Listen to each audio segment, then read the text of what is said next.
आबादी है और यहाँ पर एजुकेशन के नाम पर जगह जगह प्राइवेट स्कूल भी खुले हैं, गवर्नमेंट स्कूल भी खुले हैं, टेक्निकल एजुकेशन भी हो रही है। तो बच्चे जगह पास करके निकलेंगे तो उनको रोजगार चाहिए। अब ये अलग बात है कि कितनी क्वालिटी एजुकेशन लेकर बच्चे आ रहे हैं, लेकिन हर सरकार अपनी तरफ से कोशिश करती है कि उसको रोजगार दिया जाए।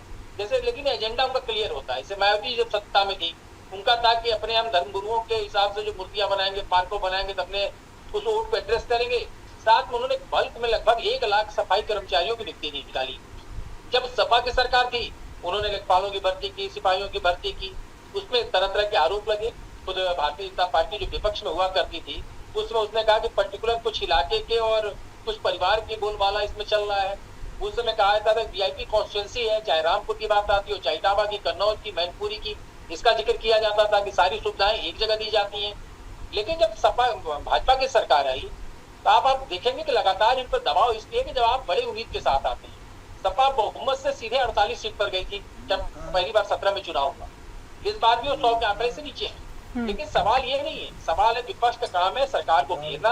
और अगर सरकार कोई वादा करके आई है जब रोजगार देंगे, आज भी आप देखेंगे ठीक है, प्रयास किया जा रहा है कि जितने मेडिकल कॉलेज खुले गए उसमें नर्स स्टाफ भरे जाए, डॉक्टरों की भर्ती की जाए। तमाम ऐसे कॉलेजेस हैं जहाँ पद अभी भी रिक्त है। तो अगर केवल पद जो रिक्त है उसको भर लिया जाए, तब भी बहुत कुछ सहूलियत हो जाएगी। इस सरकार ने बल्क में सिपाहियों की भर्ती की 2-2 राउंड में, क्योंकि सरकार के सामने भी चुनौती होती है, हमारी सिपाहियों की भर्ती करनी है।